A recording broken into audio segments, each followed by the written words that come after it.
আসসালামু আলাইকুম প্রিয় দর্শক, অন্য মঞ্চের আলাপচারিতায় আপনাদের সকলকে স্বাগত জানাচ্ছি। নমস্কার, আমি তরুণ ঘোষ। একটা অপ্রাপ্তি সফর নিয়ে কি পেলেন তারেক রহমান? উল্টে চটালেন দুটো দেশকে, এক হচ্ছে ভারতবর্ষ আর দুই হচ্ছে আমেরিকা। দুজনেরই কিন্তু মানে একটা জায়গা নিয়েই গন্ডগোল, সেটা হচ্ছে দৃষ্টি একটা জায়গাতেই বড় ভালো, সেটা হচ্ছে বাংলাদেশ।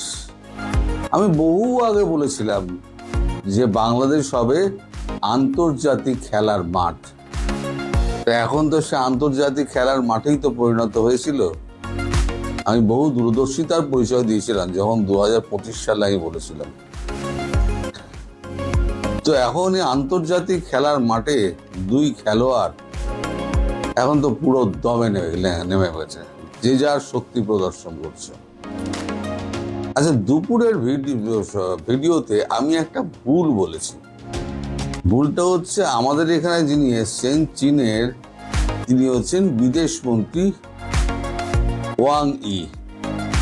আমি রাষ্ট্রদূত বলে দিয়েছিলাম। এই ভুলের জন্য আমি ক্ষমা চাইছি। দ্বিতীয় হচ্ছে ওয়াং ই এখানে এসে তিনি যেটার উপরে জোর দিয়েছে সেটা হচ্ছে আরআইসি এবং ব্রিক্স। আরআইসি এবং ব্রিক্স যদি না গঠন করা যায় খুব সত্তর, তাহলে পরে এই আমেরিকার মানে বঙ্গোপসাগরের ঢোকার যে একটা চেষ্টা, সেই চেষ্টা ব্যর্থ করা যায়। এবং তিনি নিশ্চিত করে গেছেন, যেটা আমি আগে বলেছিলাম, যে তাদের প্রেসিডেন্ট মানে শি জিনপিং এবং ভ্লাদিমির পুতিন রাশিয়ার প্রেসিডেন্ট দুজনে একসঙ্গে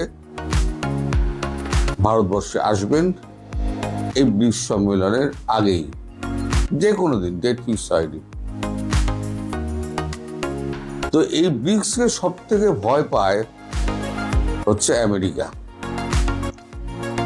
কারণ ব্রিক্স যদি গঠন হয়ে যায় তাহলে পরে কিন্তু ডলারের অধঃপতন কিন্তু একেবারে অবধারিত।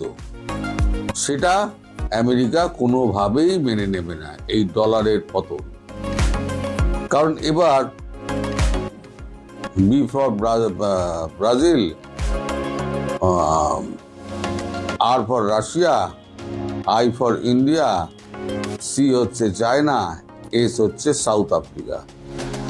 তার সঙ্গে এখন জুড়ে যাচ্ছে অস্ট্রেলিয়া, জাপান, তারপর ইন্দোনেশিয়াও আসছে, ইরান তো আগেই আছে, আমি বলে দিয়েছি ইরান আছে। এবং বাংলাদেশ পরবর্তী যে সরকার হবে, বাংলাদেশের স্থিতিশীল সেই সরকার থাকবে। তারপরেতে আপনার ওদিকে ফ্রান্স বোধহয় খুব সম্ভবত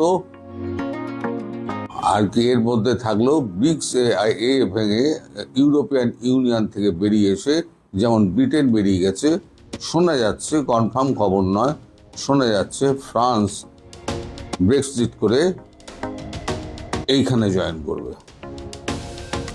কারণ আমেরিকার এই দাদাগিরি তাদের কারোর পছন্দ হচ্ছে না। সেক্ষেত্রে বাংলাদেশ হচ্ছে একটা উর্বর ভূমি,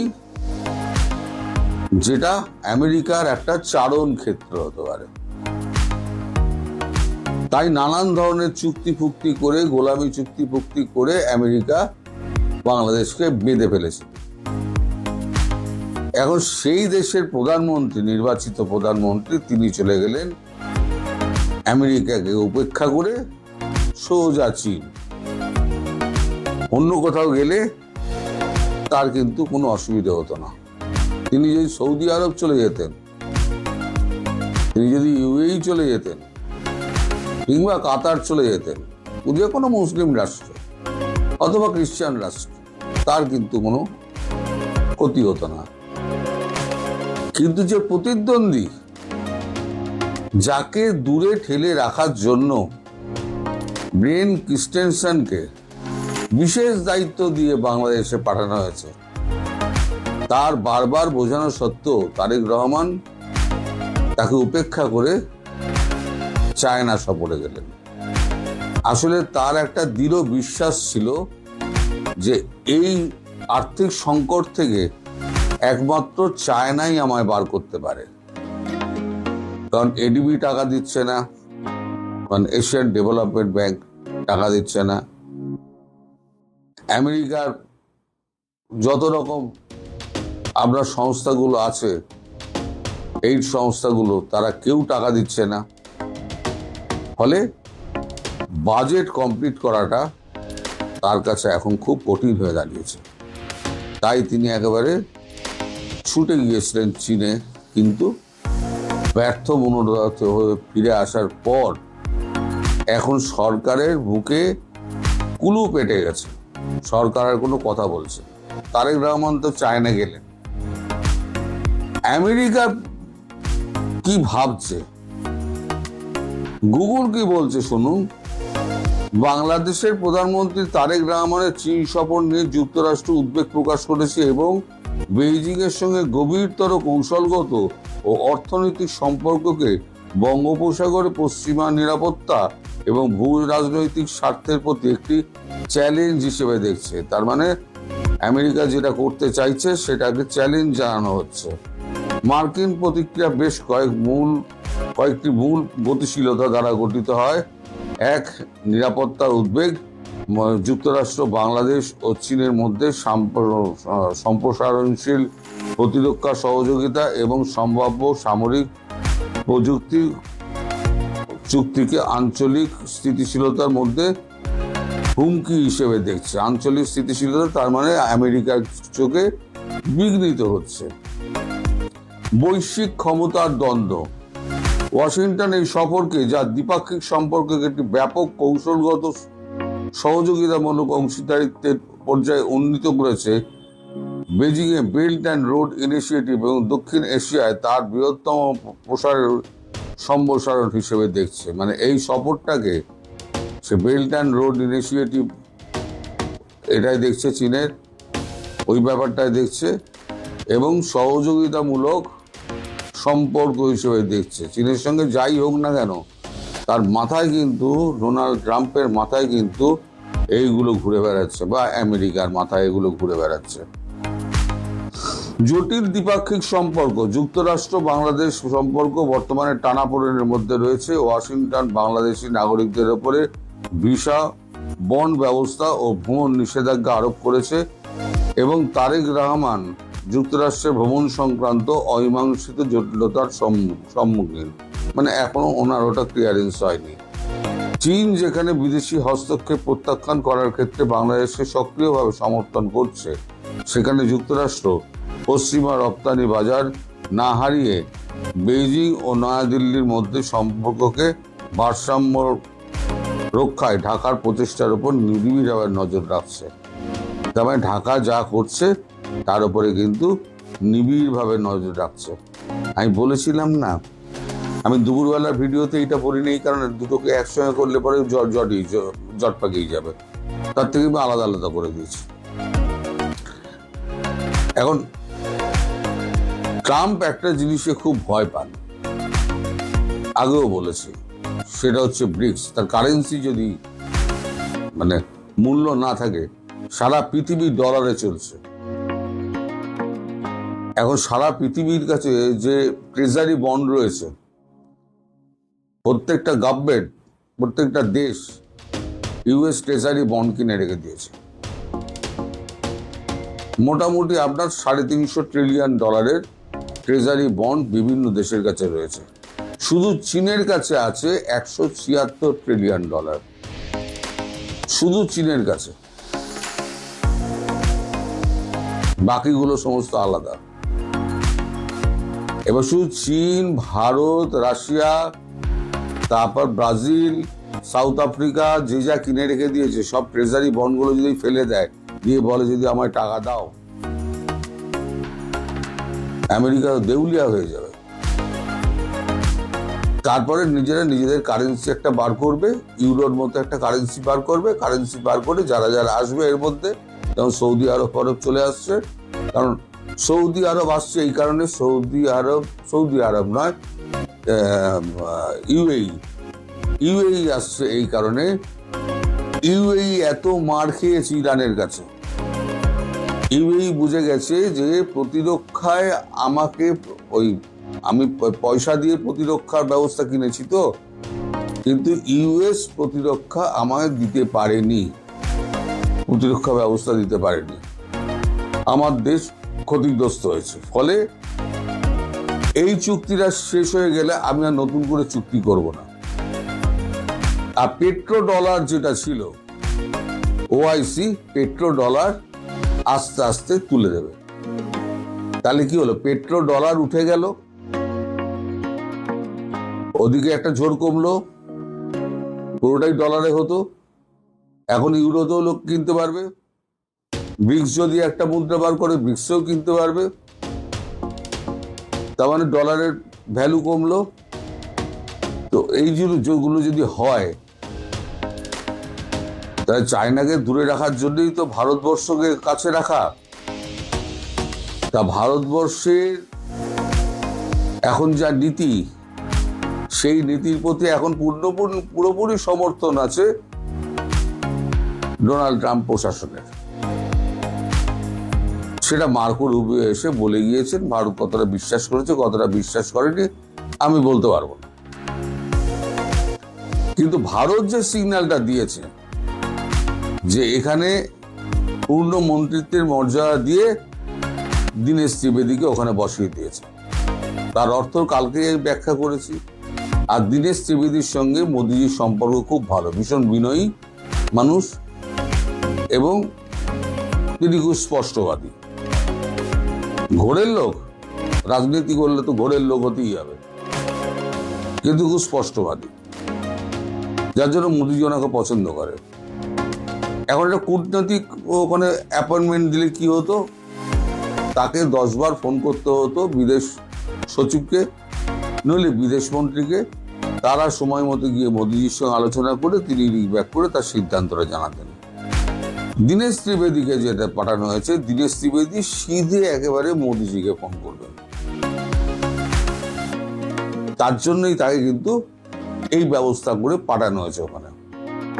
অর্থাৎ এই যে কথায় কথায়, ওই যে কালকে কাগজে পড়েছিলাম না, কথায় কথায় দিল্লিতে ছুটে আসা, রনেন সেন যেটা বলে ছুটে আসার যে ব্যাপারটা, সেই ব্যাপারটা ওইখানেই কেটে গেল। তোমাদের যা বলার আমার কাছে বলো, আমিও কথা বলে দিচ্ছি। তাহলে এখন যদি কোনো গন্ডগোল হয়, সেই গন্ডগোল তাহলে পরে এখন নয়াদিল্লির কাছে ছুটে এসে খলিলুর রহমান কিছু করতে পারবে না। আর আমার আশঙ্কা, সত্যি কি মিথ্যে পরে দেখতে পাবেন আপনারা, মার্কো রুবিও খুব শিগগিরই খলিলুর রহমানকে ডেকে পাঠাবে, ডেকে পাঠিয়ে এর ব্যাখ্যা চাইবে। হয়তো ডেকে এত করে পাঠিয়েছে সে খবর আমরা জানি না, কিন্তু পাঠাবে তো নিশ্চিতভাবে।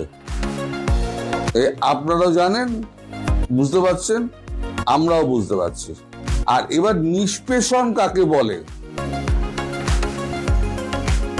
মানে কাঠের ঘানিতে ফেলে তেল যেরকম বার করে না, নিষ্পেষণ কাকে বলে, আমেরিকা এবার দেখিয়ে দেবে বাংলাদেশকে। আর ভারত চুপচাপ বসে বসে দেখবে। খুব বেড়েছিলি বার, তারাই বলেছি, পেটে দানা পানি না পড়লে তাহলে ধর্ম সব ভোগে চলে যাবে, জানলা দিয়ে পাখি হয়ে উড়ে বেরিয়ে যাবে ধর্ম। যাই হোক, আপনারা দেখতে থাকুন।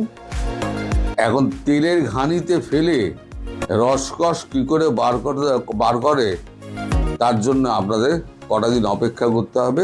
আপনাদের কপালে চরম দুর্ভোগ, তার জন্যই আমি বলেছি দুর্ভিক্ষের জন্য তৈরি থাকুন।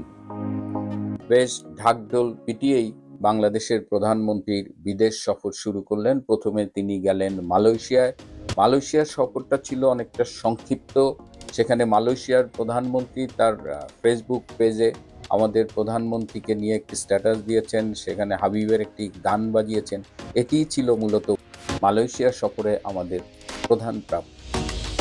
যে আশায় আমাদের যাওয়া হয়েছিল যে মালয়েশিয়ার শ্রম বাজার উন্মুক্ত হবে, বাংলাদেশ থেকে ম্যান পাওয়ার এক্সপোর্ট করা যাবে, সেই বিষয়ে কোনো ডেভেলপমেন্ট নেই। মালয়েশিয়া সরকারের পক্ষ থেকে বাজার খুলে দেওয়া হয়নি। সুতরাং যে মূল উদ্দেশ্যে যাওয়া হয়েছিল সেটি আসলে অর্জিত হয়নি বলা যায়।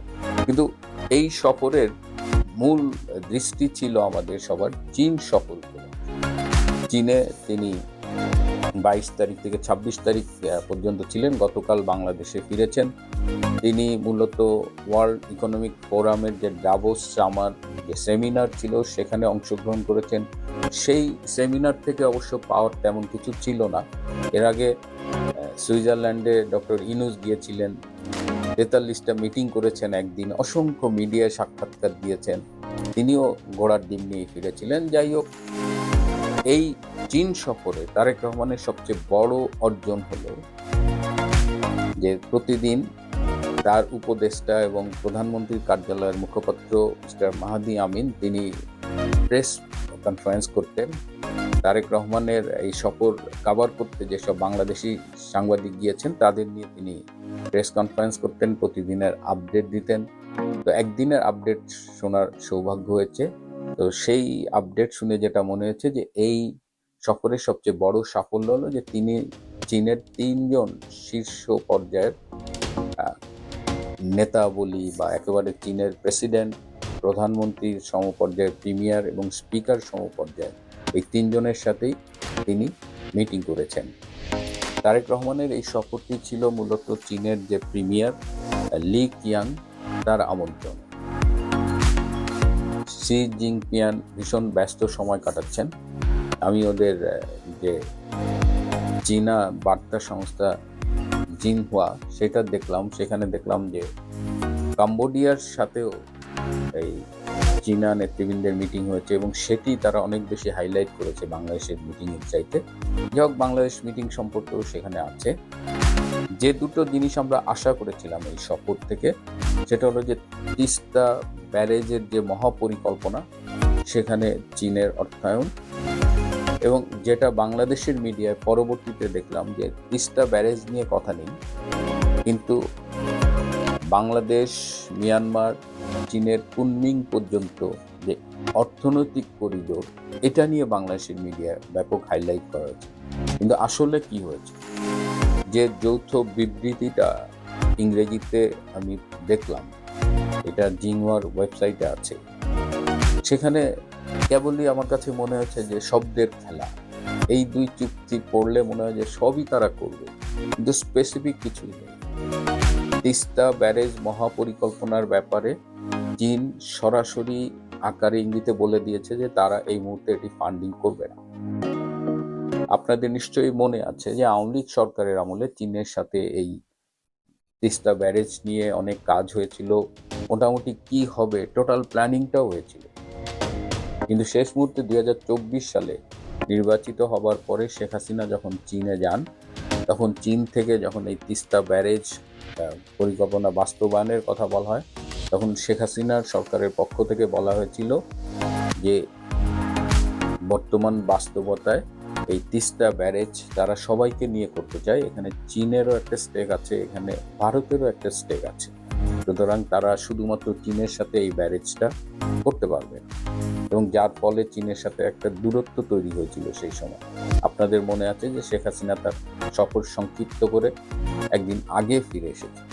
কিন্তু আজকে চীন এই তিস্তা ব্যারেজ করবে কিনা, চীনের কাছে যখন সাহায্য চাইছে বাংলাদেশ সরকার, তখন চীন খুব স্পষ্টভাবে না বলে দিয়েছে। কারণ চীন এই মুহূর্তে ভারতের সাথে সম্পর্ক উন্নয়নে অধিক মনোযোগী, তারা ভারতকে কোনো কারণে জটাতে চায় না। এবং তিস্তা ব্যারেজটা এমন একটা ইস্যু যেখানে যদি শুধুমাত্র ভারত করে তাহলে চীন রুষ্ট হবে, শুধুমাত্র চীন করলে ভারত রুষ্ট হবে।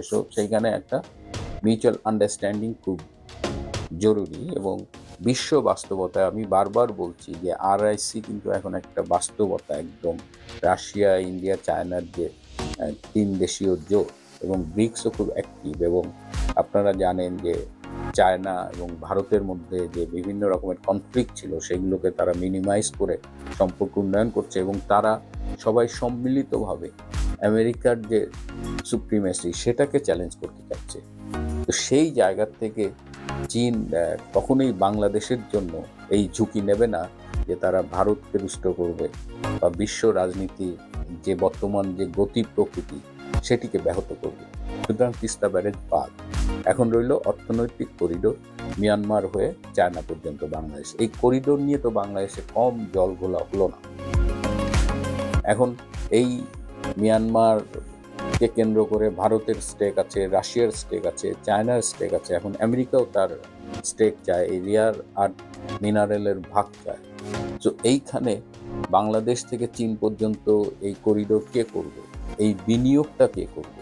যদিও চায়না বলেছে তাদের যে বেল্ট অ্যান্ড রোড ইনিশিয়েটিভ তারা সেটা এগিয়ে নিয়ে যাবে, কিন্তু এই যে ইকোনমিক করিডোরের কথা বলেছে এই বিনিয়োগে এই মুহূর্তে চায়না প্রস্তুত নয়। তারা আপাতত শব্দটা বলেছে, যেমন তিস্তা ব্যারেজ নিয়েও বলেছে যে আপাতত তারা তিস্তা ব্যারেজ নিয়ে ফান্ডিং করতে রেডি না, ভাবছে না। আবার এই করিডোরের কথা, এই করিডোরে ফান্ডিং করবে কে? এই করিডোরে ফান্ডিং করতে গেলে আমেরিকার সাথে যে 3টা চুক্তি বাংলাদেশ সরকার স্বাক্ষর করেছে সেই 3টা চুক্তি অনুযায়ী তো এখানে এই করিডোর করতে গেলে যারা বিনিয়োগ করবে তাদের ব্যাপারে আমেরিকার ক্লিয়ারেন্স লাগবে। সো চায়না স্পষ্টভাবে বুঝিয়ে দিয়েছে যে তাদের পক্ষে এখন আর এই ঝুঁকি নিয়ে বিনিয়োগ করা সম্ভব না, কারণ চায়না ইতিমধ্যে ভেনিজুয়েলায় অনেক লস করেছে। 4-5টা দেশে কিন্তু তাদের বিনিয়োগ ঝুঁকির মুখে আছে। সুতরাং আমেরিকার সাথে এই চুক্তি করে আবার চায়নার বিনিয়োগ আশা করা, এটা মনে হয় যে এই মুহূর্তে একটু বেশি হয়ে যায়, বিশেষ করে এই ইকোনমিক করিডোরের জন্য।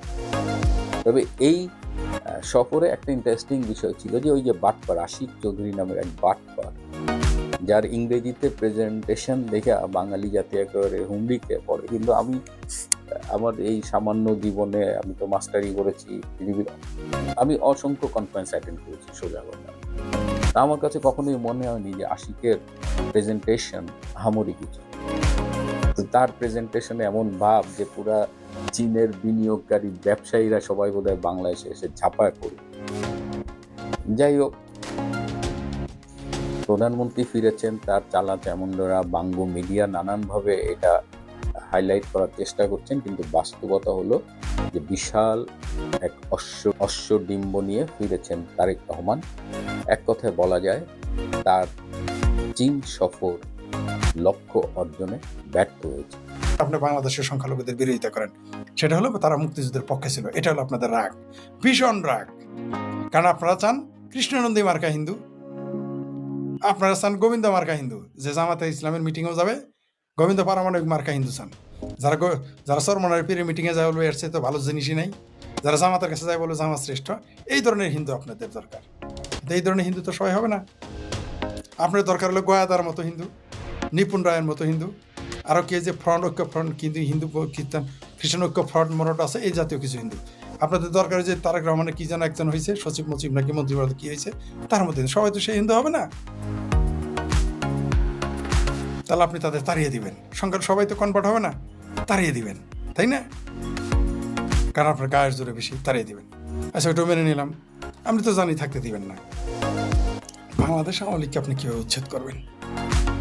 পাড়া জাহিদের 5টা ভোট নাই, তারেক রহমানের পাড়া, মান্না ভাইয়ের পেতিপাড়া, ওই ডাক্তার কষা জাহেদের 5টা ভোট নাই। সে 5 কোটি ভোট যার আছে, 5 কোটি যার নেতা কর্মী আছে, সে আওয়ামী লীগকে সে দেশে থাকতে দিবে না, এবং এই 5 কোটি মানুষকে তারা কোনো অধিকার দিবে না। পারবেন? পারবেন না। যেভাবে বাংলাদেশ আওয়ামী লীগের উপর নির্যাতন করতেছেন, নিপীড়ন করতেছেন, এর শেষ কিন্তু ভালো হবে না। সবচেয়ে আশ্চর্যের ব্যাপার, বর্তমান বাংলাদেশে কিন্তু আওয়ামী লীগের মানুষ, যারা আওয়ামী লীগ করে, যারা মুক্তিযুদ্ধের পক্ষের শক্তি, তারা কিন্তু সংখ্যালঘুর চাইতে বেশি নির্যাতিত। ভয়ঙ্কর ব্যাপার। আবার বলতেছি, আমি এই মুহূর্তে আমি বাংলাদেশে আওয়ামী লীগকে যখন বলতাম যে ভাই সংখ্যালঘুর উপর বাংলাদেশ অত্যাচার হয়, মুক্ত চিন্তকদের তো থাকতে দেওয়া হয় না, তারা একটা বিশ্বাস করতে চাইত না। এখন আপনারা বিশ্বাস করেন তো যে আপনার সংখ্যায় 5 কোটি হয়েও দেশে থাকতে পারতেছেন না, 5 কোটি হয়েও ঘরে থাকতে পারতেছেন না। শক্তি যখন যার চেয়ে বেশি হয় সেইভাবে অত্যাচার করে। এই জন্য গণতান্ত্রিক রাষ্ট্র দরকার, গণতান্ত্রিক ব্যবস্থা দরকার, যাতে ভিন্ন মতের যদি একজন হয় তাকে আপনি নিরাপত্তা দিতে হবে, এটাই গণতান্ত্রিক রাষ্ট্র। কিন্তু ফ্যাসিজম, আলট্রা ফ্যাসিজম, যদি গণতান্ত্রিক রাষ্ট্রে আপনি আপনার মতকে চাপিয়ে দিতেছেন তাহলে ফ্যাসিজম, আর ধর্ম তো আলট্রা ফ্যাসিস্ট। ধর্মের আইন মানেই আলট্রা ফ্যাসিজম, ক্যানন ল মানে আলট্রা ফ্যাসিজম, যেখানে আপনি কোনো কথাই বলতে পারবেন না। আপনি দেখেন এই মুহূর্তে বাংলাদেশে বলৎকার হচ্ছে, মাদ্রাসা ছোট ছোট বাচ্চাদের বলৎকার করতেছে, মসজিদে খাবার দিতে গেলে বলৎকার করতেছে, কয়জনের ফাঁসি হয়েছে। এমনকি আপনি মামলা করতে পারেন না এই মুহূর্তে, শরিয়া আইন আসলে তো আরও পারবেন না যে মৌলভী সাহেবের বিরুদ্ধে অভিযোগ বলৎকার করছে, এই অভিযোগ দিচ্ছেন এই কারণে তো আপনার ফাঁসি হয়ে যাবে, আপনার যে অর্ধেক মাটি থেকে এটা পাথর মারবে। বরং বাংলাদেশে যদি শরিয়া আইন কোনোদিন চালু হয়, মৌলভীরা ক্ষমতায় যায়, যে বাচ্চা পোলাপানদের মাদ্রাসায় পড়াইতেছেন না, ওই বাচ্চার মা বাপেরও বলৎকার করবো গিয়ে হুজুরেরা, কিছুই করতে পারবেন না। লিগার আগে আমার কথা, এখনই পারেন না মৌলবীর বিরুদ্ধে কথা বলতে। আমার একজন না কয়েকজন আমাকে বলেছে যে তাদের সন্তানেরা বা তারা শুধু বলেছে যে বোরকা পড়লে যদি সম্ভ্রম ধর্ষণ না হতো তাহলে মাদ্রাসার পোলাপান বলৎকার হয়ে গেল, এর জন্য বলছে সে নাস্তিক। কি করবেন আপনি? এটা একজন না, বহু মানুষকে বলে। আপনি মৌলবীদের সমালোচনা, আকাম কুকামের সমালোচনা করবেন, আপনি নাস্তিক, মুরতাদ। আপনি যখনই মুক্তিযুদ্ধে মৌলবীদের ভূমিকা নিয়ে কথা বলবেন তখন আপনি ভারতের দালাল এবং নাস্তিক, মুরতাদ। আপনি যখনই মৌলবীরা বলবেন তুমি তো বলৎকার করো, এই তুই নাস্তিক, আনলে ভারতের দালাল, ইসলামের দুশ্মন, ইসলামোফোবিয়া। আর বাংলাদেশে কিছু ওই যে ওয়াইশি জাতীয় কিছু আছে, কিছু ওই যে কি আরও আছে ভুলে গেলাম, কিছু ফেসবুকার আছে, তারা আবার বলে ইসলামোফোবিয়া, মানে একটু ইন্টারন্যাশনাল লেখা।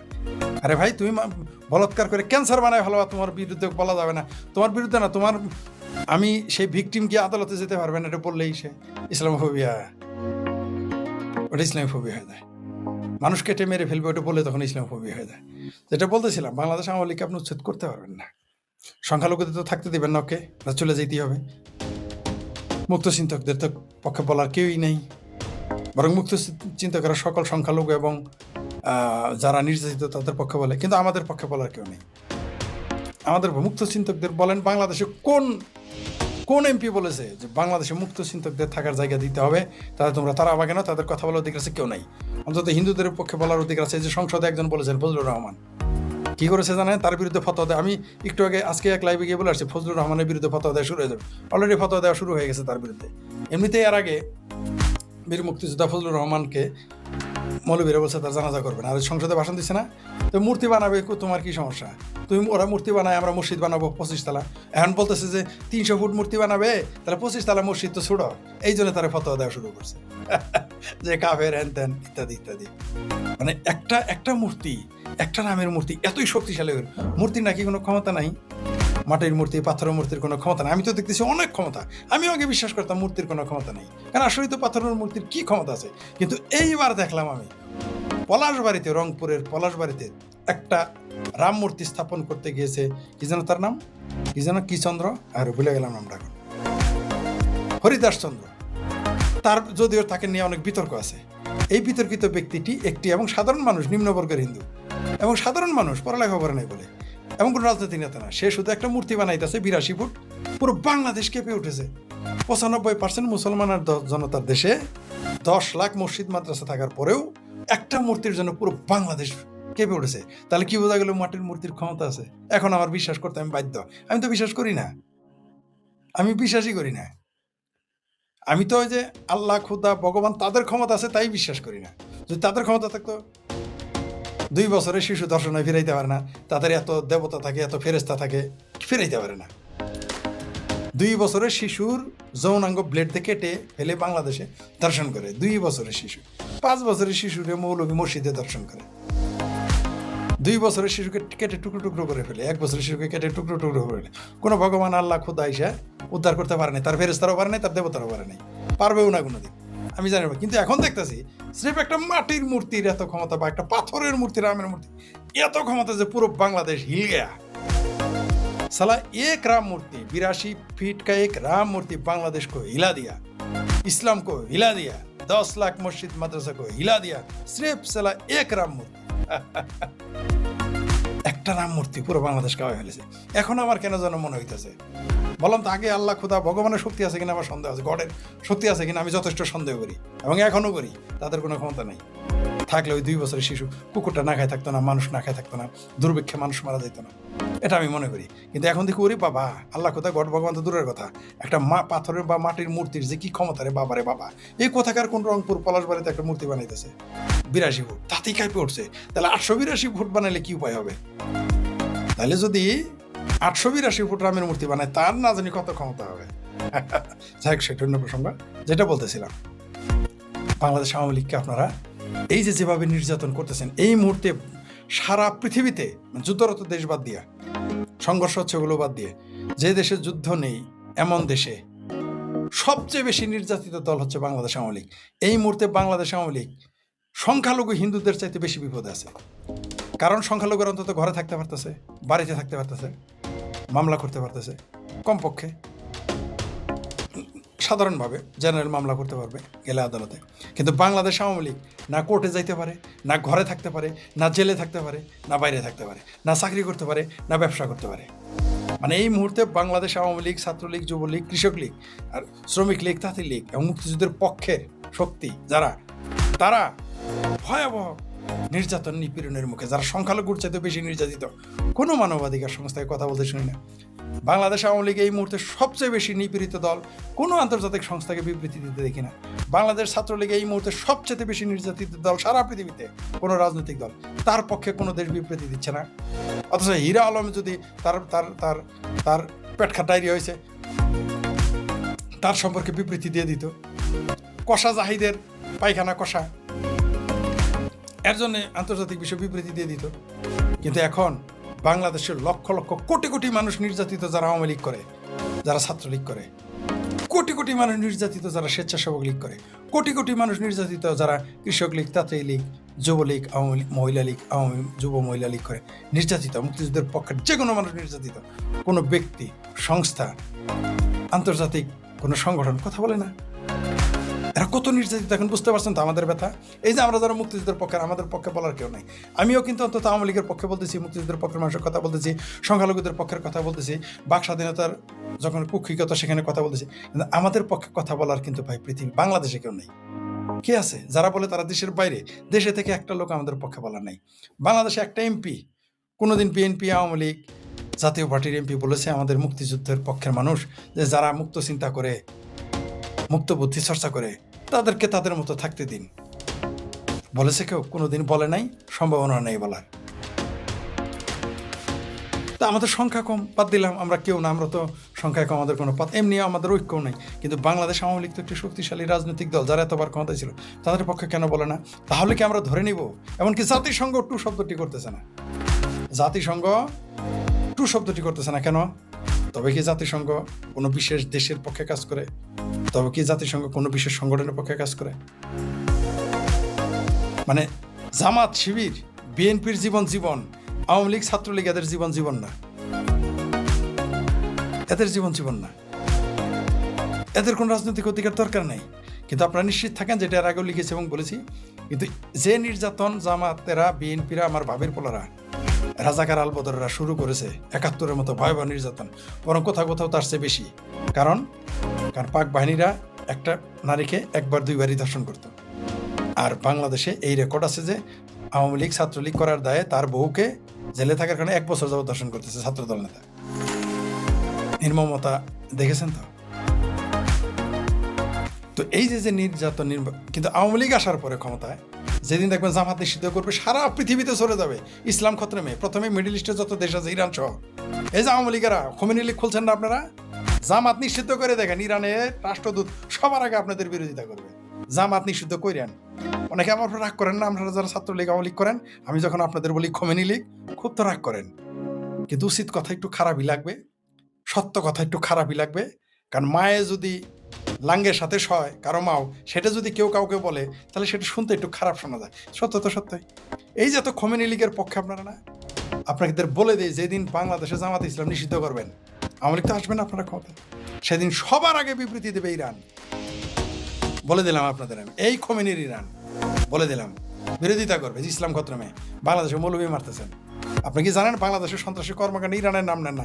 ইরান কত টাকা বিনিয়োগ করেছে আপনারা জানেন এই বাংলাদেশে? শুধু কি সৌদি আরব দিয়েছে, কাতার দিয়েছে, কুয়েত দিয়েছে, দুবাই দিয়েছে, তুরস্ক দিয়েছে, পাকিস্তান দিয়েছে? আর আমেরিকা দিয়েছে, ইরান দেয় নাই বাংলাদেশে। বাংলাদেশে জঙ্গিবাদ মৌলবাদ উস্কানে ইরানের টাকা নাই? কি মনে করেন তুরস্কই শুধু 20 কোটি টাকা মসজিদে দিয়েছে? আপনি কি জানেন ইরানের এম্বাসি থেকে কত টাকা বাংলাদেশে দেয় এই বাংলাদেশে তাদের মতবাদ প্রচারের জন্য, মৌলবাদ প্রচারের জন্য? জানেন আপনারা? খোঁজ নিছেন? কিন্তু আপনাদের আওয়ামী লীগের জন্য, ছাত্রলীগের জন্য একটা বিবৃতি কোনোদিন দিবে না। কই এত নরেন্দ্র মোদীরে গালাগালি করলেন, এই যে বামপন্থীরা, সামপন্থীরা, তারপরে বাংলাদেশের বাঙ্গুরা, ভারতের ভাঙ্গুরা, এবং ভারতের চিঙ্কু বাম, বাংলাদেশ চিঙ্কু, এত নরেন্দ্র মোদী সমালোচনা করেন। দাওয়াত কারে দিছে? নরেন্দ্র মোদীকে। দাওয়াত কিন্তু কোনো বামপন্থীদের দেয় নাই। লজ্জা না একটা? চপেটাঘাত না, জুপেটাঘাত, জুতা পেটা হয়ে গেছেন না? দাওয়াত কিন্তু তারেক রহমানের দেয় নাই, পাকিস্তানের নেতারা দেয় নাই। কারে দিছে? নরেন্দ্র মোদীকে। ওই যে গায়েবানা জানা যায় তো, অথচ বাংলাদেশে গায়েবানা জানা যায় 1 মাস আগে করা শেষ করছে এই যে বাংলাদেশের ছাত্র শিবির। এটাই হলো রাজনীতি। এই বাংলাদেশে কোনোদিনই আওয়ামী লীগের পক্ষে নেবে না। এই বাংলাদেশ যেদিন বিএনপিকে আপনি নিষিদ্ধ করবেন, দেখবেন সবার আগে ইউরোপীয় ইউনিয়ন বিবৃতি দিবে, আমেরিকা বিবৃতি দিবে, সকল উন্নত বিশ্ব এই গণতন্ত্র খতরমে, আর মিডল ইস্ট বলবে ইসলাম খতরমে, জামাত বাতিল করার জন্য। কিন্তু আওয়ামী লীগের পক্ষ কেন দিচ্ছে না? এখানে আওয়ামী লীগের ভাইয়েরা, আপনাদের আন্তর্জাতিক লোক শক্তিশালী করতে হবে। শুধু একটা দেশ বা 2টা দেশের উপরে ভরসা করে আপনারা কি করতেছেন? কাজ করেন না কেন? এখন বলবেন আমরা তো ইংরেজি ভাষা জানি না। ভাই, ইংরেজি ভাষাই জানতে হবে। অনেকে আমাকে বলেছে যে ইংরেজি ভাষা জানা, তাই অনেকে অভিযোগ করেছে যে ইংরেজি ভাষা জানা। ইংরেজি ভাষা আমিও খুব ভালো বলতে পারি না। ইংরেজি ভাষাই যে জানতে হবে এমন কোনো কথা আছে? আপনি আপনার ভাষাতেই বলেন, অন্য যোগাযোগ করার কোনো দোভাষী নিয়োগ দেন, সমস্যা কি? কথা বলেন, লেখেন।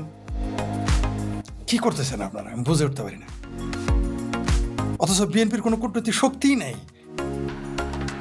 জাপানে জামাত শক্তিশালী, ইউকেতে জামাত শক্তিশালী, অস্ট্রেলিয়াতে জামাত শক্তিশালী। আপনারা আওয়ামী লীগরা কি করলেন 17 বছর? আপনারা আমাদের কথা তো শুনবেনও না, জানি। একটু বললে আমাদের উপরে রাগ করবেন। কি করছেন আপনারা 17 বছর? বা এখনো কি করতেছেন? এখন আসল কথা যদি বলি তাহলে তো সমস্যা। টাকা তো কম ইনকাম করেন নাই। যারা ইনকাম করেছেন তারা কি করবেন? কবর নিয়ে যাবেন? তার জন্য রেখে দিচ্ছেন কর্মীদের রক্তের উপরে, ছাত্রলীগ, যুবলীগ, আওয়ামী লীগের কর্মীদের রক্তের উপরে, জীবনের উপরে, সম্ভ্রমের উপরে, তার মা, বোন, ভাগ্নি, মেয়ে, কন্যা, বাস্তির রক্তের উপরে, সম্ভ্রমের উপরে আপনি ক্ষমতায় যাবেন, আর তাদের জন্য কোনো কাজ করবেন না আপনি? কেন? কি কারণে? যাই হোক, সেটা অন্য প্রসঙ্গ, ওটা অন্য দিন বলবো। যেটা বলতেছিলাম, বাংলাদেশ আওয়ামী লীগকে ঠেকাইতে পারবেন না। আজকে যারা বললামই তো, বাংলাদেশ পৃথিবীতে বাংলাদেশ আওয়ামী লীগ একমাত্র রাজনৈতিক দল যারা চরম নিপীড়িত, নির্যাতিত এবং নির্যাতনের শিকার। প্রতি মুহূর্তে তাদের মানুষকে মেরে ফেলা হচ্ছে জেলখানার বাইরে, যেখানে পারছে মেরে ফেলতেছে। পুলিশ ডোর টু ডোর গিয়ে খুঁজে। পুলিশি রাষ্ট্র বানিয়ে ফেলেছে পুরো বাংলাদেশ। পুলিশই না, এখন তো আর্মির রাষ্ট্র। যারা বলতো যে পুলিশ ছাড়া এসে দেখ, তারা এখন আর্মি ছাড়া চলতে পারে না। আমরা দেখতেছি এবং হাসি আসে এই কথা শুনে। যারা বলতেন না পুলিশ ছাড়া এসে দেখ, পুলিশ আর্মি ছাড়া তো আসতে পারে না, আপনারা আসেন না আর্মি ছাড়া। আর্মি শুধু বেড়াকায় ফিরে যাইতে দেন। আমি শেখ ফরিদ কি করি আপনাদের কয়টা বাজাই দিয়ে দেখেন না, শুধু আর্মিটা বেড়াকায় ফিরে যায়। আমার টাকাই তো 10,000 লোক ঢাকা শহর দখল করে, শুধু আর্মিটা সরা। আপনাদের এত মুরদ, এত না বলতেন পুলিশ লীগ ছাড়া আসো, পুলিশ লীগ ছাড়া। আপনারা খেলে আর্মি, আপনাদের আর্মি দল, আপনাদের জামাতি আর্মি আগে বেড়াকে যাইতে বলেন, সেটা ফাটায় ফেলাবো। আমার শেখ ফরিদের কথায় 10,000 লোক ঢাকা শহরে গিয়ে অবস্থান নেবে। যেই দিন বলবো সেই দিনই, কমপক্ষে 10,000, সর্বনিম্ন বললাম, নিম্ন মানে যদি নাও যায় 10,000 যাবে। তাহলে শেখ হাসিনাটাকে কয়জন যাবে? মির্জা আজমেরটাকে কয়জন যাবে? শামীম ওসমানেরটাকে কতজন যাবে? ওবায়দুল কাদের সাহেবেরটাকে কতজন যাবে? বা অন্যান্য আইবির রহমানেরটাকে কত যাবে? বা অন্যান্য আওয়ামী লীগের নেতা যারা আছে রাজশাহী, বগুড়া, বরিশাল, তাদের ডাকে কতজন যাবে? কল্পনাই করতে পারবেন না যে কত লোক যাবে। অবশ্য আপনারা আর্মিতেও ঠেকাইতে পারবেন না। আগামী 23শে জুনের মধ্যে আপনাদের নেটো বাহিনী বাংলাদেশে আনতে হবে, তাছাড়া বাংলাদেশ আওয়ামী লীগ ঠেকাইতে পারবেন না। এবং এটা কেন হবে জানেন? কারণ আপনাদের এই জামাত হেফাজতের নিপীড়নের কারণে। কারণ আওয়ামী লীগের ধৈর্যের বাঁধ ভেঙে যাচ্ছে। আমারই তো ধৈর্যের বাঁধ ভেঙে যাচ্ছে, আমি তার আওয়ামী লীগ করি না। কিন্তু আওয়ামী লীগের উপরে যে নির্যাতন, নিপীড়ন আপনারা চালাচ্ছেন, আমারই ধৈর্যের বাঁধ ভেঙে যাচ্ছে। ডিসেম্বরের মধ্যে যদি আওয়ামী লীগের লোক, আওয়ামী লীগের নেতারা বিপ্লবের ডাক না দেয়, আমি দিয়ে বসবো, কী করবো? সহ্য হচ্ছে না তো। আমি মাঠে নেমে যাব, আমি মাঠে নেমে যাব, মুখে এই ব্যাপারে কথা বলবো না, নেমে যাব, তারপর যা হয় হবে। আমি অপেক্ষা করতেছি আওয়ামী লীগের নেতা যে ডিসেম্বর পর্যন্ত দেখব, তারপরে আমরা আমাদের মতো তৃণমূলের সাথে আমরা কথা বলবো কি করা যায়। কারণ এইভাবে এত নির্যাতন হতে পারে না। আপনারা আওয়ামী লীগেরাও সতর্কভাবে সমন্বয় করুন নিজেদের মধ্যে। সেটা অন্য প্রসঙ্গ। যেটা বলতেছিলাম, যারা মনে করতেছেন বাংলাদেশ আওয়ামী লীগকে বাংলাদেশ থেকে উচ্ছেদ করে দেবেন, অত নাহলে আদেশের না, আপনাদের কপালে শুনেছে। হয়তো আওয়ামী লীগকে আরও কিছু মূল্য দিতে হবে, চরম মূল্য তো দেওয়া হয়েছে, আরও কিছু মূল্য দিতে হবে, অনেক দাম দিয়ে কিনতে হবে। 71 সালে 30 লাখ মেরে ফেলেছেন, অগণিত নারী ধর্ষণ করেছেন, এখনও অগণিত নারী ধর্ষণ হচ্ছে, স্বীকার করে না মানুষ, লজ্জায় ভয়ে বলে না। 2টা কারণ, এক লজ্জা আর একটা ভয়। কত ধর্ষণ মামলা হবে অপেক্ষা করেন না। ওই যে ডর দেখায় যে বাঁশের চিপায় নিতেছেন, বাঁশের আড়ায় কলা গাছের চিপায় নিতেছেন, বা ডাইকে নিয়ে আসতেছেন যে দেখা করো, ভালো আছো, দেখা করো, তোমার খবর কি, এগুলো বলে যে ধর্ষণ করতেছেন, তারা কিন্তু ভুলবে না, এগুলো হিসাব নেওয়া হবে। এই যে বাংলাদেশের আওয়ামী লীগ, ছাত্রলীগ, যুবলীগ, তাঁতের লীগ, এদের নেতার মা, খালা, বোন, ভাগ্নি, বাস্তি, কন্যাকে যে ধর্ষণ করতে চাওয়া, এগুলো হিসাব দিতে হবে। পাই পাই করে হিসাব নেব আমরা, পাই পাই করে হিসাব নেব। আর আগামীতে মুক্তিযুদ্ধের পক্ষের মানুষ ছাড়া, আওয়ামী লীগ ছাড়া কাউকে কোনো চাকরিতে আর দেওয়া হবে। যে জায়েদ পাড়া বলছে না 50 লক্ষ আওয়ামী লীগকে সরিয়ে দিতে হবে, তাদের কোনো কিছুতে রাখা যাবে না, তাই হবে। ওই জায়েদ পাড়া যা যায়, জামাত, বিএনপি, হেফাজত, চামরানাই পীর, ভাবির পোলারা যা যা বলছে ওগুলো আমরা কার্যকর করবো, উল্টা, ঠিক উল্টাটা হবে। আবার আমাদের ময়মনসিংহের একজন এমপি বলছে 50 বছর আর আওয়ামী লীগ ক্ষমতায় আসবে না, 5 মাস পরে দেখুনি, 5 মাস পরে আপনারা ফোন দিব, মাশাল্লাহ, আপনার পায়ের নিচে মাটি থাকবে তো। আপনার সে বড় বড় মর্দ কিন্তু ময়মনসিংহ আওয়ামী লীগ করতো, তাদের খুঁজে পাওয়া যায় না। আর আপনি তো বিএনপি করেন, আপনারা হার কিনতে খুঁজে পাওয়া যাবে। 50 বছর পর আওয়ামী লীগ ক্ষমতায়, 50 বছর তো দূরের কথা, 5 মাস পরে তো আপনাদের কুর্সি নিয়ে টানাটানি লেগে যাবে, খুঁজে পাওয়া যাবে না হার কিনতে আপনাদের। এই এই আপনারা তো জামাতেরা আপনাদের নেতারা কুলাঙ্গার বলে, আপনাদের দলকে কুলাঙ্গার বলে, তার জবাবদার মুরদ আপনাদের নাই। আমার ভাবির পোলারা আপনাদের নেতারা গালি দিতে দিতে দিতে দিতে কমাতে বাড়ায় দেয়। আপনারা একটু শব্দটি করতে পারেন, আমাদের মুরদ নাই তার প্রতিবাদ করতে। আর বাংলাদেশ আওয়ামী লীগকে ঠেকাবেন, মোল্লার মিলিটারি ডর দেখান। আওয়ামী লীগ যেদিন এই মোল্লার মিলিটারির ডর ভেঙে যাবে, তখন আপনি কোথায় যাবেন? আওয়ামী লীগ এখন ডরাইতেছে মোল্লাদের দেখে, যে মোল্লাদের চর থাপড়া দিলে ওদের যদি লাথি উষ্টাতে বেস্ত থেকে নাম কাটা যাবে।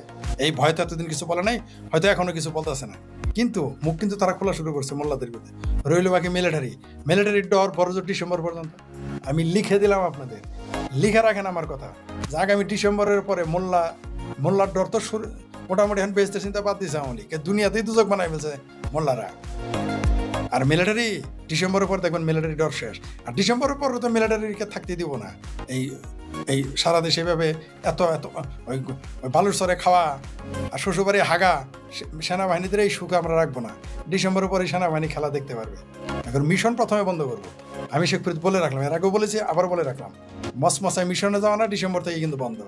চাপাচাপি আওয়ামী লীগেরা কি করবে জানি না, আমরা আমাদের মতো কাজ করে যাচ্ছি। মিশন বন্ধ হয়ে যাবে ডিসেম্বরের পরে। সেনাবাহিনীর সুদূর আমরা সোজা করে ফেলবো। আমরা সেনাবাহিনীর সুদূর বাংলাদেশে মিলিটারির সুদূর ও আকারের সুদূর সোজা করে ফেলবো। তোমার দাঁড়িয়ে রেখে তুমি চিল্লাই যাবা, সেই ব্যবস্থা করে দিব। তা কই যাবা চিল্লায় পাকিস্তান, কই যাবা চিল্লায় তুরস্কে, সেই ব্যবস্থা করবো। অবশ্য জনগণ যদি যেতে দেয়, দাঁড়িয়ে রাখছে না কেবল, কয়দিন পরে জুব্বা টুপি দিয়ে বলবো যাও, 3 চিল্লায় চলে যাও, সেই ব্যবস্থা করবো। আর মিশনে যায় মচমচায় খাওয়া আর বাংলাদেশের জনগণের উপরে নির্যাতন করা, নিপীড়ন করা, তারপর মুক্তিযুদ্ধের পক্ষের এই বাংলাদেশের যত মিলিটারি সব বাই চান্স মুক্তিযুদ্ধ। আগে বিশ্বাস করতাম না এই কথা, এগুলো সব বাই চান্স মুক্তিযুদ্ধ, সবগুলো রাজাকার ছিল। এরা তখন দেখলো যে কোথায় যাওয়া যাবে, অস্ত্র হাতে ট্রেনিং আছে, যুদ্ধ নেমে গেছে। একটাও ভারতের পক্ষে ছিল না, মুক্তিযুদ্ধের পক্ষে ছিল না, সবগুলো ছিল গাদ্দার। এই বাংলাদেশে যেগুলো মিলিটারি মুক্তিযুদ্ধ সবগুলোই 95% গাদ্দার। এই যেগুলো মিলিটারি মুক্তিযুদ্ধ দেখেন, এগুলো 95% গাদ্দার। 2-4 জন থাকতে পারে ভালো, এখন বোঝা যাচ্ছে এরা গাদ্দার। প্রথমে ছিল যে 50-50, না 95%। দেখেন না কিভাবে বিএনপির মেজর থেকে জামাতি মেজর হয়ে যায়, জামাতি মেজর হয়ে যায়, দেখতেছেন। বাংলাদেশের জনগণ বাংলাদেশ আওয়ামী লীগের মানুষজন শুধু এখন মোল্লার ডরকে চলে গেছে, এখন মিলিটারি ডরটা শুধু যদি যায়, দেখবেন বাংলাদেশে কি ঘটে। শোনেন, যারা আওয়ামী লীগ করেন তাদের বলি, ভাই বারবার বলে, সেটা 1 বছর আগে বলছে, আবার বলি, সাঁতারের উপরে পানি নাই ভাই। 10 ফুটও সাঁতার, কারণ আমরা 6-7 ফুটের উপরে হই না। 10 ফুটও সাঁতার, 20 ফুটের সাঁতার, 200 ফুটও সাঁতার, 2000 ফুটও সাঁতার, ভাই সাঁতার দিয়ে ফেলেন, কিছুই হবে না, নদী পার হয়ে যাবে, সাগর পার হয়ে যাবে। কিন্তু ভয় পেলেই ভয়, ডরাইলেই ডর। এই ডরটা আপনাদের ভাঙতে একটু সময় লাগবে জানি। ডিসেম্বরেই দেখবেন এদের মিশন কিভাবে বন্ধ করাই আমরা। আপনারা পারবেন না যারা আওয়ামী লীগ করেন, আমরা জানি কি করতে হবে। আমাদের যেখানে কাজ করার কাজ, আমরা কাজে লেগে গেছি। এদের সুদূর বুদুর, এদের ওই যে শেখ হাসিনা তো এদের আসলে যাদের খাওয়াবেন তারাই বেমানি করবে। আমার জীবনেও ঘটেছে, যাদের বেশি খাওয়াইছি তারাই গাদ্দারি করেছে। যাই হোক, সেটা অন্য বিষয়। যারা খাওয়ায় তারা সারা জীবন খাওয়াই যায়, কিছু করার নেই। এই মিলিটারির শেখ হাসিনা এক বেলার জায়গায় 2 বেলা গোস্তা খাওয়াইছে, তো চর্বি বেড়ে গেছে মোল্লাদের মতো। মোল্লাদেরও 2 বেলার জায়গায় 5 বেলা খাওয়ার ব্যবস্থা করছে, চর্বি বেড়ে গেছে। এই মোল্লাদের চর্বি তো কমে যাবে খুব শিগগিরই, কারণ ইসরায়েলের রাষ্ট্রদূত বলছে বাংলাদেশে হামাসের ঘাঁটি আছে, গামাসের ঘাঁটি আছে। বুঝতে পারছেন তো, এদের যে কি সেটা ভাঙ্গা মার দিবে ইসরায়েল, চিন্তাও করতে পারবেন না। আর হইলে বাকি মিলিটারির চর্বি কমানো লাগবে আর কি, কারণ এদের তো কোনো কাম নাই, যুদ্ধ নাই, বুদ্ধ নাই, কিচ্ছু নাই। মানে শ্বশুরবাড়ি খাওয়া, বালুচরে হাগা, কাম নাই তো কোনো। তাই আকাম মুক্তিযুদ্ধের বিরুদ্ধে। বাংলাদেশের মূল্যায়ন মিলিটারি কোনোদিন আওয়ামী লীগ এবং মুক্তিযুদ্ধের পক্ষে ছিল না। ওই 5% 10% হিসাবে আমি করতেছি না। এখন বলবেন যে এতজন, ওই সংখ্যার কথা বলি নেই, সংখ্যার দিয়ে আপনি ই করেন না, মানে নাই, মানে বেশিরভাগ এদের মুক্তিযুদ্ধের পক্ষে ছিল না, এখনো নেই, ভবিষ্যতেও থাকবে না। এটা আপনারা মাথায় রেখেন। তবে শুরুতে যেটা বলেছি যে বাংলাদেশ আওয়ামী লীগ, মুক্তচিন্তক এবং সংখ্যালঘুরা কি থাকতে পারবে না? হয়তো মুক্তচিন্তকেরা তো থাকতে পারবেই না, সংখ্যালঘুদের চলে যেতে হবে, কিন্তু আওয়ামী লীগকে আপনি উচ্ছেদ করতে পারবেন না। আওয়ামী লীগ মাঠে ছিল, আছে এবং থাকবে। আপনি আওয়ামী লীগকে উঠাই দিতে পারবেন না। জাস্ট আওয়ামী লীগের শুধু মিলিটারি ডটটা চলে গেলেই দেখতে পারবেন হাউ মেনি প্যাডিতে how many corn, how many wheat দেখতে পারবেন। দেখতে পারবেন ডিসেম্বরের পরে খেলা দেখতে পারবেন, দেখাবো আমরা। প্রথমে বললাম তো যে ওই মিশন না, মচমচায় টাকা খাওয়ার ওই ধান্দাকে, দেশের জনগণকে তুমি ক্ষতি করে, মুক্তিযুদ্ধকে ধ্বংস করে তুমি মচমচায় মিশনে টাকা খাবা, ওটা বন্ধ করতেছি আগে। ওয়াকারদের ফাত্রামি বন্ধ আমরা করতে জানি। কলম সবসময়ই বড়, লেখনী সবসময়ই বড়। ওই তোমার বন্দুককে আমরা থরাই গিয়ার করি, তোমার 1 লক্ষ বন্দুকের চাইতে আমাদের একটা কলমই অনেক শক্তিশালী। সেটা তোমরা ওয়াকার সাহেবরা দেখতে পারবা, ডিসেম্বর থেকে দেখতে পারবা। এখনো সতর্ক হও, এখনো ঘরের ছেলে ঘরে বেড়াকে ফিরে যাও। আমাদের বাধ্য করো না তোমাদের মিশনে যাওয়া বন্ধ করতে। কিন্তু তোমরা গণতন্ত্র ধ্বংস করবা, 72 সংবিধান ধ্বংস করবা, মুক্তিযুদ্ধের স্পিরিট ধ্বংস করবা, আর আমরা বসে বসে আঙুল চুষবো না। কলম সবসময় অসির চেয়ে মসি বড়, এটা সবসময় হবে, সবসময় প্রমাণ করবো। কলম বড়, লেখনী বড়, জ্ঞান বড়, এটা প্রমাণ করে দিব। ডিসেম্বর থেকে খেলা দেখতে পারবা। আমরা অপেক্ষা করতেছি আওয়ামী লীগ কী করে, না করলে আমাদের কাজ আমাদের করতে হবে। তাই আমরা এবার কিছু, অনেক লম্বা হয়ে গেল আলাপ। যাই হোক,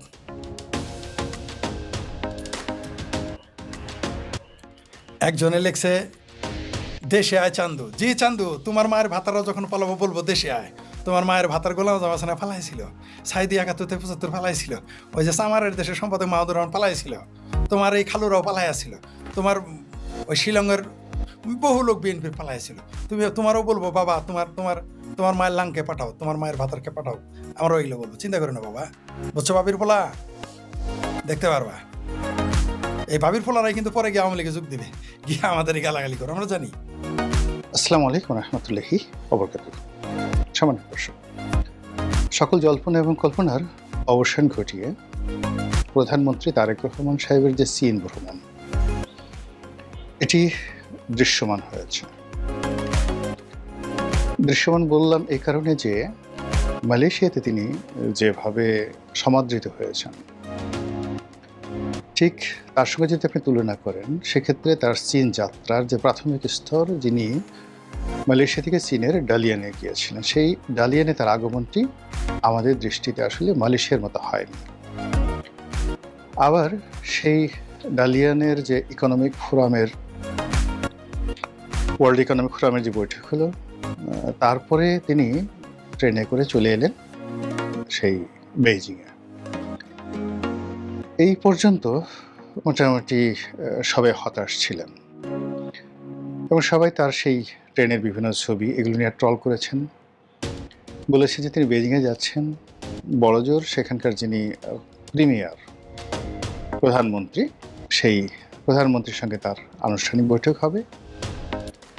আর সেই বৈঠকে মানে আনাকুম জানাকুম, এর কারণ হলো আপনারা জানেন যে চীনের যে শাসনতান্ত্রিক প্রক্রিয়া, সেই প্রক্রিয়াতে আমাদের দেশের রাষ্ট্রপতির যতটুকু ক্ষমতা আছে, ঠিক অতটুকু ক্ষমতাও কিন্তু চীনের প্রধানমন্ত্রীর নেই। এটা শুধু একটা রাষ্ট্রীয় প্রোটোকলের আচার। এমনকি সেখানকার অনেক যে মন্ত্রীদের দপ্তর থাকে, কিন্তু প্রধানমন্ত্রী দপ্তরবিহীন মন্ত্রী।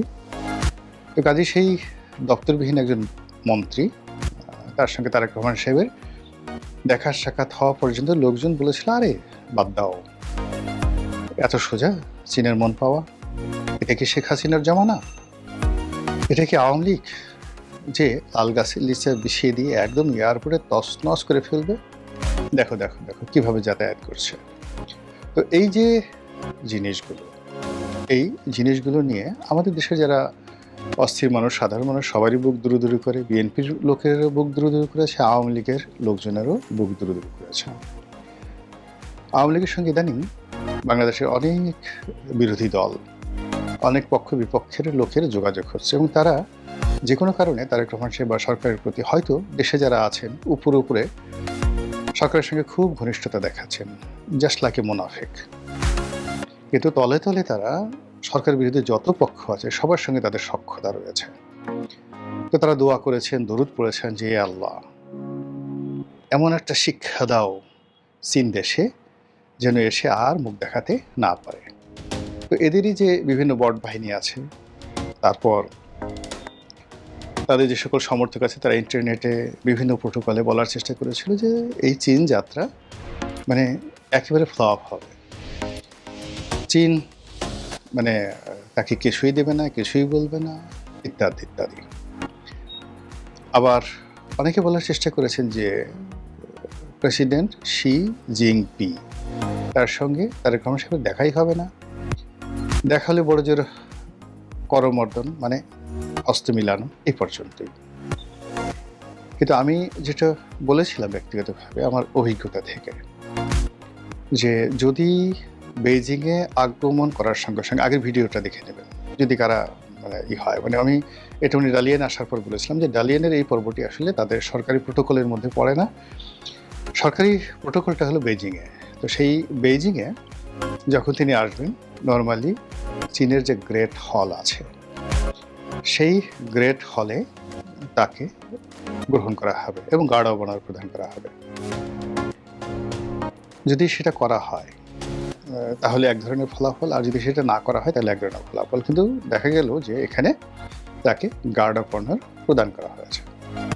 ইট মিনস প্রধানমন্ত্রীর নেতৃত্বে যে গার্ড অব অনার প্রদর্শন করা হলো, এটা কন্টিনিউ করবে প্রেসিডেন্ট শি এর অনুষ্ঠানে, এবং ঠিক সেম ঘটনাটা ঘটেছে। তো এরপরে তিনি গেছেন যে তিয়ান আনমেন স্কোয়ারে যে বিপ্লবীদের যে চীনিয়া বিপ্লবীদের যে সমাধিসৌধ রয়েছে সেই সমাধিসৌধে তিনি গেছেন এবং সেখানে তাকে যথাযথ আমাদের সাভার স্মৃতিসৌধে গেলে যে ধরনের প্রোটোকল দেওয়া হয় ঠিক ওই রকম প্রোটোকল তাকে সেখানে দেওয়া হয়েছে।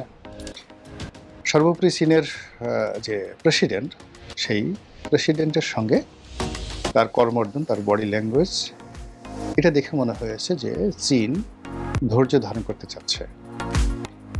তারা বাংলাদেশের যে বাস্তব সমস্যা, তারেক রহমান সাহেবের যে বাস্তব সমস্যা, এটা তারা বুঝতে পারছে। এই মুহূর্তে যেখানে চীন নিজে শত চেষ্টা করেও আমেরিকার খপ্পর থেকে বাঁচতে পারছে না, তাদের সবচেয়ে গ্লোবাল জায়ান্ট কোম্পানি হুয়াওয়ে, সেই হুয়াওয়েকে আমেরিকা নিষিদ্ধ করে দেবে এবং চীন যাতে ইরান থেকে তেল না আনতে পারে এই জন্য নিষেধাজ্ঞা দিয়ে দিল। হাজার রকম নিষেধাজ্ঞায় চীন যেখানে নাস্তা দেবো, সেখানে আমাদের মতো একটা দেশ কী করতে পারে? অনেক নিরপেক্ষ যারা সামরিক বিশ্লেষক ছিলেন তারা এই ভ্রমণ সময়টিতে সবাই বলার চেষ্টা করেছেন যে চীনের প্রেসিডেন্ট শি জনাব তারেক রহমান সাহেবকে একটি যৌক্তিক সময় দেবেন, যাতে করে যেটিকে ইংরেজিতে বলা হয় অ্যাডাপশন, অর্থাৎ মার্কিন যুক্তরাষ্ট্রের সঙ্গে তার যে চুক্তি হয়েছে, ভারত তাকে যে প্রেশার দিচ্ছে, দেশের যে উদ্ভূত বাস্তব অর্থনৈতিক সমস্যা রয়েছে, এই সমস্যাগুলোর সঙ্গে সরকার যেন মোটামুটি সামঞ্জস্য রক্ষা করে টিকে যেতে পারে। কিন্তু আতুর ঘরে যদি সরকারের ত্রুটি চেপে ধরা হয় তাহলে এই সরকার মানে কোনো পক্ষের জন্য ভালো হবে না এবং এটা আবার একটা যাকে বলা হয় মিলিটারি ডিক্টেটরশিপের দিকে চলে যাবে, একটা ফ্যাসিবাদের দিকে চলে যাবে। অথবা আওয়ামী লীগ যদি আবার ফিরে আসে, এটা অ্যাবসলিউটলি আওয়ামী লীগ ফিরে আসা মানে এখানে ভারতের শতভাগ গ্রিপ, এখানে দুনিয়া উল্টে গেলেও আওয়ামী লীগের এখন ফিরে আসা মানেই শেখ হাসিনা, আওয়ামী লীগ, ভারত, একেবারে একটা ত্রয়ী সম্পর্ক। এখানে চীন বা আমেরিকা কিংবা পাকিস্তান অন্য কোনো দেশ এখানে ঢুকতেই পারবে না। তো চীন সেটা বুঝতে পেরেছে। চীন সেটা বুঝতে পারার কারণে কি হলো, এই যে তারেক রহমান সাহেবের যে সফর, এই সফরটিকে এখনো পর্যন্ত একটি ফরমাল, সৌজন্যমূলক এবং একটি সুদূর প্রসারী, আগামী দিনে একটা ভালো সম্পর্ক স্থাপিত হতে পারে এরকম একটা দরজা খোলা হলো। কিন্তু এখানে সবার অলক্ষ্যে একটা চমৎকার খেলা মিস্টার শি জিনপিং করে দিয়েছেন, চীনের প্রেসিডেন্ট। এটা যদি জনাব তারেক রহমান সাহেব ব্যবহার করতে পারেন,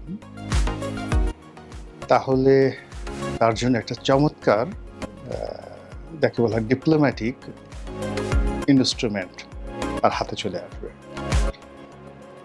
আপনারা জানেন যে রাখাইনে মানবিক করিডোরের নামে এখানে যুদ্ধরত পক্ষ, বিশেষ করে আরাকান আর্মি, তাদের কাছে আমেরিকার সাহায্য এবং সহযোগিতা জাতিসংঘের নামে, জাতিসংঘের মানবাধিকার কমিশন প্লাস জাতিসংঘের ওয়ার্ল্ড হেলথ অর্গানাইজেশন প্লাস অন্যান্য যেটা ত্রাণ এবং পুনর্বাসন যেটা রয়েছে UNHCR,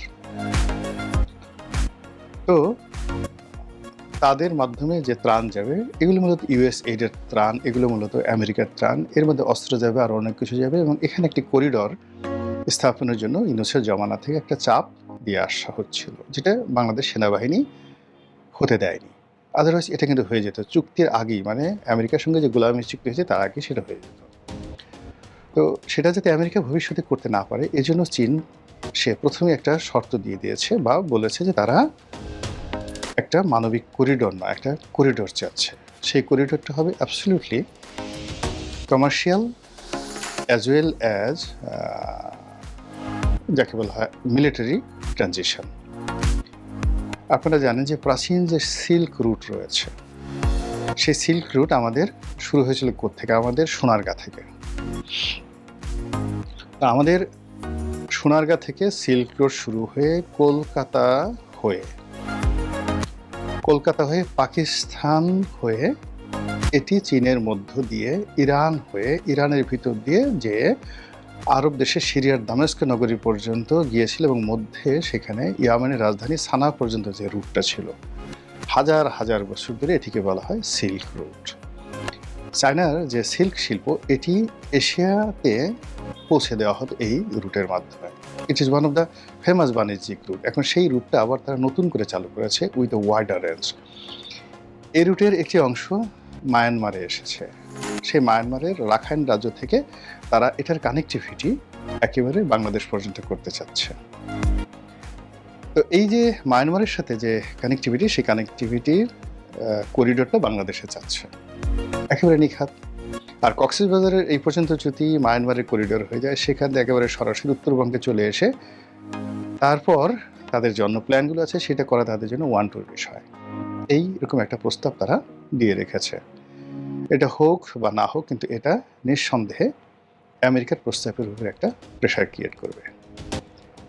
অধিকান্ত এই মুহূর্তে যে উত্তরবঙ্গ ছিনিয়ে নেওয়ার, উত্তরবঙ্গ রংপুর বিভাগ কিনে নেওয়ার, সেখানে সার্জারি চালিয়ে দখল করে নেওয়ার যে হুমকি ভারত থেকে দেওয়া হয়েছে, সেটাও চীনের এই প্রস্তাবে মোটামুটি একটা বিরাট থ্রেট হিসেবে কাজ করবে।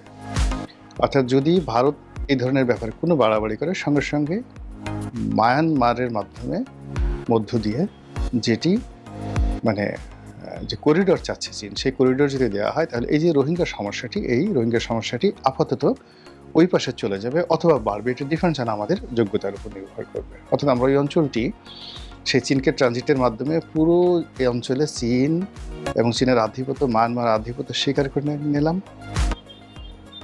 অথবা ভবিষ্যতে এই অঞ্চলটিকে তাদের হাতে তুলে দিলাম। এরকম আসলে কীরকম একটা যে অবস্থা, সেই অবস্থার মধ্যে যে আমরা পড়ে গিয়েছি, এটার শেষ পরিণতি কোন দিকে যাবে এটা আমরা এখনো পর্যন্ত বলতে পারছি না। তো সেই দিক থেকে যে চীন সফর, প্রধানমন্ত্রী তারেক রহমানের যে চীন সফর, সেই চীন সফরে কার্যত অনেকগুলো MOU হয়েছে, সমঝোতা স্মারক হয়েছে। কোনো অর্থনৈতিক যে গ্র্যান্ট, কোনো ঋণ চুক্তি, কোনো প্রকল্প চুক্তি এরকম মেজর কিছু হয়নি। তবে যেটি মিস্টার শি বলেছেন সেটা হলো যে আপনার বাবার আমলে এবং আপনার মায়ের আমলে, অর্থাৎ আপনার বাবার আমলে বাংলাদেশের সঙ্গে বন্ধুত্ব যেটা শুরু হয়েছিল আপনার মায়ের আমলে অব্যাহত ছিল, এবং এটা আপনার সঙ্গে এবং বাংলাদেশের জনগণের সঙ্গে আমরা অব্যাহত রাখতে চাই। অধিকন্তু আপনি যখন ক্ষমতায় এসেছেন সেই দিন থেকেই মূলত আমরা একটি নতুন সম্পর্ক তৈরি করার জন্য কাজ করে যাচ্ছি। এর সাথে স্পষ্ট আর কথা থাকতে পারে না। এখন এই যে তারেক রহমান সাহেবের চায়না ভ্রমণ, এটাকে কিভাবে সরকার ম্যাটেরিয়ালাইজ করে, কিভাবে এটাকে মিনিমাইজ করে with the American relationship as well as the with the Indian relationship, এটা আমাদের কূটনৈতিক দক্ষতার উপর নির্ভর করবে। মহান আল্লাহ আমাদের সবাইকে হেদায়েত দান করুন, হেফাজত করুন। আসসালামু আলাইকুম ওয়া রাহমাতুল্লাহি ওয়া বারাকাতুহু।